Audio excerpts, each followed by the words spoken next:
Okay. Thank you, Joe. That was very interesting. Although I believe, even though he spoke to us about monkeys, rhinos, and who else? Donald Trump. Oh, I already said monkeys. I think the indirect message he was trying to give us was about the glory days of Manchester United. But anyway. All right. So moving on to our next session, which is a panel discussion, which I will be moderating. By the way, my name is Tariq Al Sharabi. I'm the Managing Director of Cicero & Bernay Public Relations. And I will be joined by Nathalie, Garino, Deputy General Manager of Sales and Marketing at Infiniti of Arabian Automobiles. Sami, Moutran, Head of PR and Communications at Emaar, and David Bishop, Director of Communications for EXPO 2020. And we will be discussing maybe a $1 million question, which is, what do clients want from their agencies? So wouldn't you all want to know that? I don't want to dive in straight into that question because it might take us hours to cover that. We have half an hour or so. So maybe I'll start off with Nathalie, being a representative of a brand that I love very much, and being the only lady on the panel today. Nathalie, you oversee multiple agencies in your position because you oversee the entire marketing scope and the entire sales. So you deal with the PR agencies, you deal with the marketing, advertising, media buying, social media. Having said that, in the past, maybe agencies would have worked independently, and you would have probably sat down with them and briefed them separately without any interaction and integration. How do you but I think these things have changed now. So if you can tell us about that and how you manage your agencies accordingly and how do you expect them to work together? Sure. Good afternoon, everyone, and welcome. Yes, Tariq, so before a couple of years ago, I'm talking 4, 5, 6 years ago, we had agencies working in silos. So nowadays, we see that everyone, before the beginning of every year, we align on our business objectives. So it means that we deliver, we talk to our agencies about the scope of work and the KPIs. We make our agencies very accountable for the things that they need to deliver throughout the year for us. And Tariq and the team know that very well. So we simply do this very easily. We make sure that we have a continuous communication on a weekly basis. I come from a Japanese brand, so in Japan we talk a lot about kaizening. Kaizening meaning improving continuously. So we go from week to week, analyzing, assessing. For example, with PR, we measure now with share of voice, something that we can perhaps discuss at a later stage, but we measure continuously where we stand in terms of share of voice, and we adjust as we go along. So a creative agency needs to be very much involved with what we do on social and vice versa.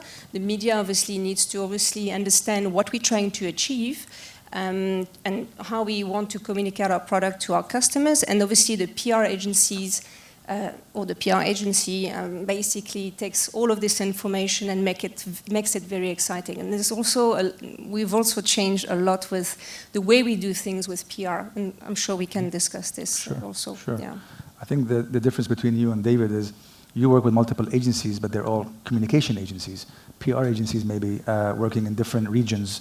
So can you tell us a bit more on how many agencies you work with and how do they support you differently, if there is any difference between them? Thanks, Tariq, and I'm very conscious I've got some people from one of my agencies 2 rows back, so I just want to make sure that the popcorn can't quite reach this far as I answer some of the questions. So at EXPO we have an integrated marketing communications function. We have a number of agencies across traditional marketing, media buying, digital, social, as well as PR. On the PR and communication side, we work with 3 agencies, and we've really sort of separated them in terms of their scope. We have an agency that covers off reputation and crisis communications, a particularly big piece of work ahead of a global mega event that's going to have 25 million people there. We have an international agency, and then we have a regional PR agency. And really it's about being able to allow agencies to play to their strengths and bring their capabilities to bear to the different tasks that we have for them. Interesting. When it comes to Sami, what's interesting about him is that he's actually been on both sides. He's just worked on the agency side, and then we're on the client side now. So what would you say are the key differences in how you manage the communications on each side? And because of are you in a better position to utilize or leverage your PR agency because of your understanding of the agency life? Yes. Well, so I think the biggest difference for me is being at the core and the source of those business challenges that you were talking about, rather than being at the tail end of trying to solve those business challenges. And it's about synergizing those business challenges to be tangible enough that agencies can support you in solving them, something we were talking about this morning. So that's the first side. But I do think that what's been the biggest eye-opener for me is that, I was telling you yesterday, I have more clients today than I did as an agency guy. I deal with so many different stakeholders from so many different parts of a business that it's you know, my client servicing hat of when I was an account director is back on, and it's about how to manage those internal stakeholders and then work with agencies of which I don't have a robust enough structure yet, but working with agencies to try and overcome those challenges.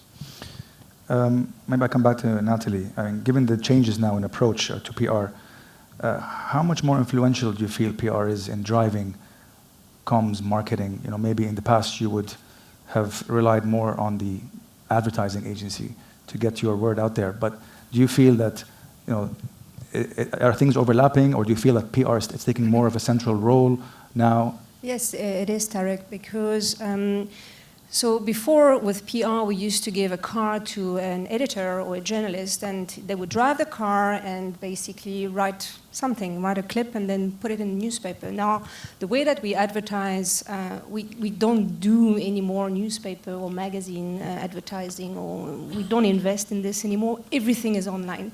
So what becomes very interesting, and I always challenge the team, the PR team, saying, you guys, we need to move away from traditional PR and to make a difference to the business. We need to go online. It's a little bit like, dating online. You know, before you actually, go and meet somebody, you want to kind of look at a video. You want to look online. First thing, when you buy a product nowadays is what you do. You open your browser, you open YouTube, and you want to have a look at an actual video. Well, now with New Age PR, which is the team is doing very well, is that when we give a journalist a car, we don't expect a write-up, we expect a video. And this is now what's coming up a lot more, because what people get excited about, especially for a car, they want to hear it, they want to visualize it, and they want to have somebody passionate talking about the car, not just reading an article. So, and this makes a big difference for us in terms of, again, share of voice and how people feel about the brand. And then we have a lot more uptake, and we see that there's a lot more reaction because of that effect of people coming into our showrooms and wanting and interested to basically test drive our products. Fantastic. I think Sami would like to interject. I find it really interesting when we talk about this topic in particular. Everyone talks about digital PR and modern forms of marketing. I think the challenge we're facing today, though, is that as the channels grow, people are starting to talk about the end channel before they continue to talk about the strategy at the beginning end. And I'm not saying, obviously, you guys do. I see the work you do. I think it's brilliant. But I think in general, you get people talking more, and you hear agencies, and even on our side in-house, people going, oh, we need an Instagram campaign, or we need a social media campaign, or we need something that's going to go viral. And I think that as the channels become more varied and they grow so quickly, people are not spending as much time at the front end of looking at core messaging, looking at understanding what your strategy is, understanding what your consumers are doing, and taking it forward. So my fear is always that we've gone maybe a bit too far in this. We must be digital first, and at the risk of losing those really important foundations that, whether it is traditional or modern forms of PR, would put in place. So what I challenge my team with on a regular basis is, do not talk to me about anything to do with end channels until we have understood what that strategy, what the messaging, what the consumers are, and then we'll start looking at what those tactics are to best reach them. Mm-hmm. Yeah, I think David wants to jump in. Sorry, and just coming into this, I mean, you two at least have a product that you can already sell, whereas we don't open for another 10 months, which kind of adds to it. I mean, I think from my perspective, two things that really sort of do put comms at the fore now in terms of modern communications. Mm-hmm. is one, primacy of message we have a range of channels through which we expect to tell stories these days, and it's not just the owned platforms, it's not just our media spend and our advertising, it's earned media and it's shared media as well, and digital is increasingly driven by that shared space. So having a really clear message and then building, this is what comms professionals have always been used to. We know that we don't own the end product because we've had to convince journalists to go away and write up what we would like, ideally as close to the way that we envisage it as possible. That's been the game for PR and communications throughout history. But now our marketing colleagues are coming and finding it's the same deal when it comes to digital and social, and they're having to have that much more communications mindset. So I think that's really kind of putting comms very much back at the heart of it as well. And we did a great campaign a few months ago, a Global Optimism Outlook survey. One press release, a little bit of facts and figures that went out with it. And we had journalists on the streets of Nairobi in Kenya going out and doing vox pops, asking people how they felt. That's the power of storytelling. That's how we can enable people to generate content. And that's really what puts comms back at the fore now when it comes to marketing and communications campaigns, I think. Fantastic. I'll stay with you, David. I mean, you're... Great. I think we spoke about this earlier on the phone yesterday. When how do you devise a comms program because Sami touched upon stakeholders internally and externally. Your external stakeholders are literally the entire world, trying to get 25 million people into the country over a span of 6 months. That's one question. How do you do that? And also, because you've dealt with multiple agencies both here, regionally and locally, can you tell us a bit more about the approaches they take? I mean, do you feel it's more traditionally driven here and they're more open to new age globally, or is it vice versa, or are we catching up? If you could just touch upon those. So the answer to the first question is with great difficulty, and the answer to the second question: have my agency got their popcorn ready to throw it? I mean, look, the answer is you don't. It is not useful to talk about a global audience because the reality is you can't then segment it in any meaningful way. When it comes to tactical executions, individual pieces of content, individual stories, of course you segment. If we've got a story about logistics, funnily enough, we'll go to logistics trade media, but that is not a consumer story. But I think, for us particularly, again, bearing in mind that as EXPO, we're in a strange position where we're trying to build awareness and excitement about an event that doesn't open yet. It's really about license to speak. Why does anyone want to talk about what we're doing now? And achieving that license to speak is important, and frankly, for us, the media gatekeep that. If we're not on the agenda of the news editor of the New York Times, or we're not relevant for Mail Online in the UK, or we're unable to get any pickup on CCTV, then we've got to convince them first and foremost that we've got something that is worth writing about, talking about, showing on TV, putting on digital. So they become the key audience. The global general public are a secondary audience who we will get to, but first we've got to focus on these people. And that is different internationally versus in the region. That really drives how we work differently with different agencies. My regional PR agency has got a very different task because actually they can go out and get the coverage. We've got that presence and that license to speak, particularly here in the UAE. Internationally, it's much more difficult and it requires a different mindset and a different approach. But that's why we have different agencies based on those geographies. It's to reflect the different natures of the challenge and the different skill sets that we need. Absolutely. Sami, you've been in the industry for a long time. Again, touching on what David was just saying. Not that long. Okay. Not that old. I know you're not that old. If you would compare us here in the region, regionally, from a PR and comms perspective, to maybe some of the international PR practitioners that you've worked with, or even clients, do you feel there's still a lot of work to do here in the Middle East to, upgrade or keep up with what's happening around the world? Or are we in a good position? I think it's a two-pronged answer. I think from a general understanding of how best to achieve, as you were saying, earned media, how best to be relevant. All the conferences I've gone to globally back when I was with a global agency, etc., we are absolutely on par with what they're doing around the world. In fact, I think possibly even one step ahead because as a region, we're in catch-up road, right? So we're continuously trying to improve at a faster rate than more mature markets. I think where we struggle is, going back to one of the first presentations, is how do we keep up to date with trends from a technology or from a digital perspective and best utilize those. And take something I know nothing about, TikTok. You know, it's a word that I keep hearing, and I haven't dared even go in there yet and try and figure it out. Whereas there are other markets in the world where they're so far advanced and they've understood how best to utilize it and which brands. I think when we do understand it, we're going to catch up very quickly. It's what we do. So like I said, from a mindset perspective, skill set perspective, I think we're there, if not in certain cases more advanced. Whereas from a leading on that technology and keeping up to speed with it, I think we do struggle sometimes. Nathalie touched upon measurement. I'll stay with you. Your take on AVEs versus share of voice versus measurement in general. I know this should have a separate session by itself, but just wanted to touch base on that. How would you measure? I have a really simple answer for you. All right. So I used to work with an automotive manufacturer, and this automotive, I've got to be very careful here. I think now. PR training. Okay. Used to work with an automotive manufacturer who had one competitor that they used to focus on. And the regional general manager of this manufacturer wanted to beat his competitor at everything. And I'm not exaggerating. It came down to the number of showrooms in the region, the number of colors that they offered, their interior and everything, including AVEs. So I said, no problem. I guarantee you we will beat them month on month without hesitation. And he looked at me and said, are you sure? I said, it's easy. It's really, really easy. We are going to have the biggest recall in automotive history every month. We will beat them on AVEs, and you can say we're a success. So I fundamentally believe it absolutely does not make any sense.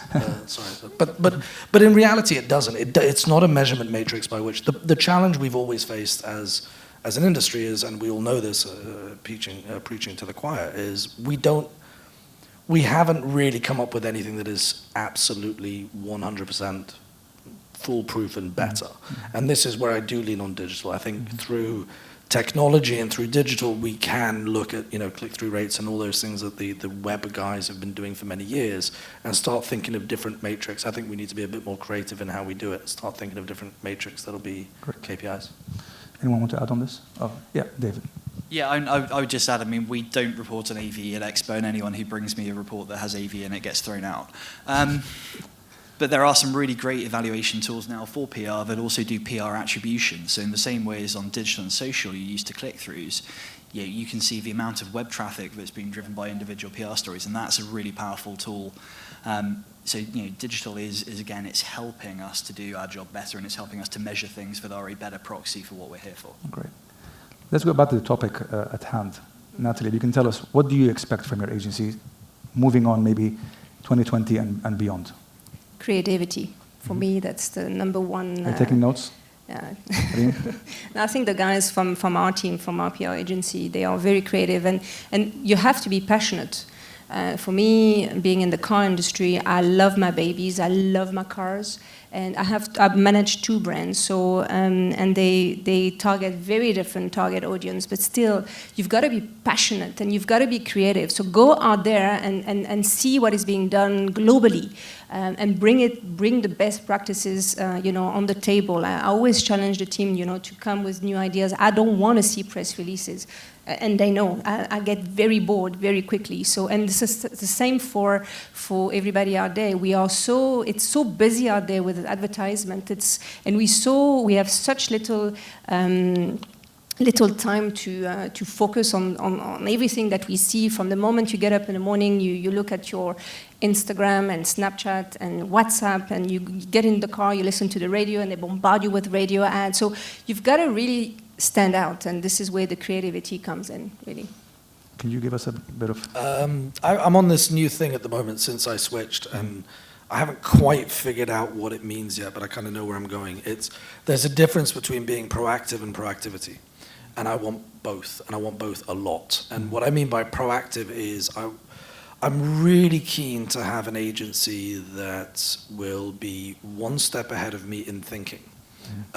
What I've realized being in an in-house environment is I'm very much within those 4 walls. Every conversation I have is about the similar brands or our multitude of brands in our entire portfolio, but that's what we talk about. That's our world. And I want somebody who is going to be proactive in thinking, but I also want that creativity. I want that proactivity. I want something that a lot of my old team members are here, something I used to say a lot, which is I want ideas that are going to get you fired.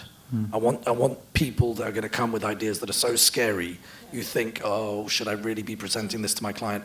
Because those are the ones that are the starting point to great creative breakthrough ideas. So I want proactive and proactivity. Keep the agency hat on for a second. So what tools, what do you tell your team? How can you be proactive and continue and consistently sustainable proactivity? So proactive goes back to that passion. It's care, just show that you actually care. Think about the things that I may not have, my blind spots. Actually sit and I think even take a step away from the brand and think about your client as a person. All right, what is that person's blind spots today, and how can I be that added value? How can I be the one that is brave enough to go, you know what, you're not thinking about X. You're not thinking about this competitor enough, look what they're doing. You're not thinking about this channel enough, look what it could be doing for you. That's the kind of proactive. And the proactivity is looking at opportunities. Don't come to me with being Emaar and whatever.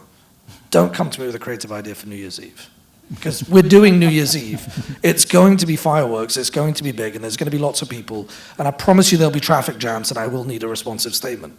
That you don't need to be proactive on that. Be proactive on something that I haven't thought about, and an area that is new and interesting that can open up something different. And going back to stealing, I had to do it once. Stealing David's point of view. With tangible, reasonable-ish kind of areas, right? So again, don't come and say, we want someone to base jump off your smallest building, because we all know that's not actually going to happen. So that's not creativity, that's kind of stupidity. Yeah. And also, if I can add to your point, is instead of jumping on the same wagon like the DSF and the Ramadan and the Christmas and go and look for things that are actually what we talk about, sustainability. I mean, we do electric cars, and my social media team, my PR team, they have presented something that, I usually, I'm in meeting, I challenge them a lot. I had nothing to say because I was so proud of them. It was very exciting, and I can't wait for you guys to see it next year. It's going to be a beauty. A round of applause to Muhammad Ajri, who's leading that agency. So really, honestly, you've got to look wider than just what is typically what we expect. So try to go in, because again, everything there's so much out there on billboards and everything. You've got to really stand out, and you do that again with passion, creativity, proactivity, and so on. You want to add something? Yeah, you've got 10 months, right, to go. So until it starts. Until it starts. Okay. Until it starts. And then another 6 months. Correct. So. I was just going to say, I'm really glad that when I was Sami's client, he didn't come forward with too many ideas that were going to get me fired.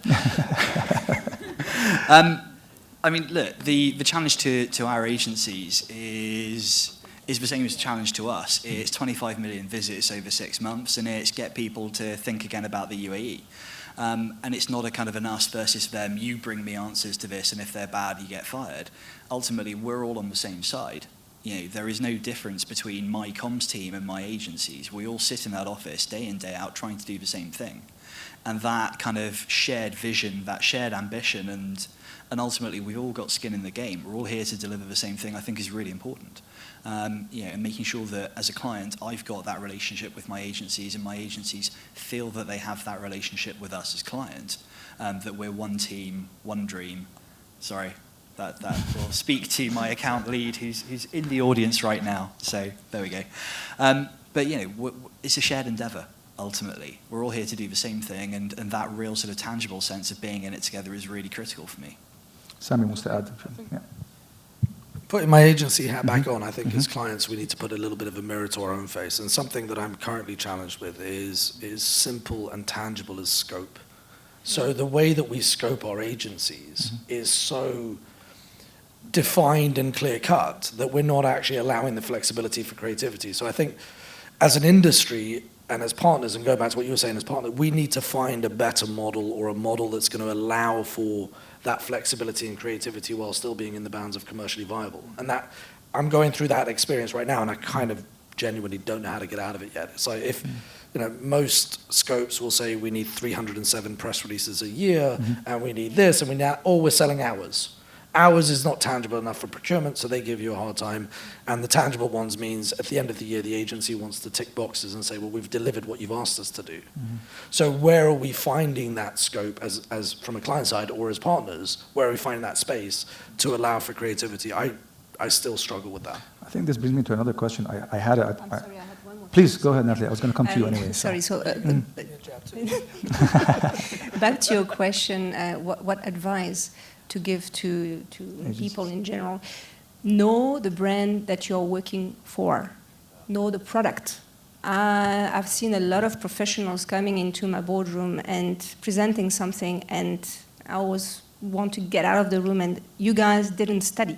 So it's important to know the brand, to know the product, and most importantly, who are you selling to? Who is your audience? It's vital. Otherwise, you'll communicate the wrong message to the wrong people at the wrong time. So this is also part of everything else we've discussed. Yeah, that's. Because you spoke about the client side and the agency side, and now you spoke about the agency and how they have to understand the product.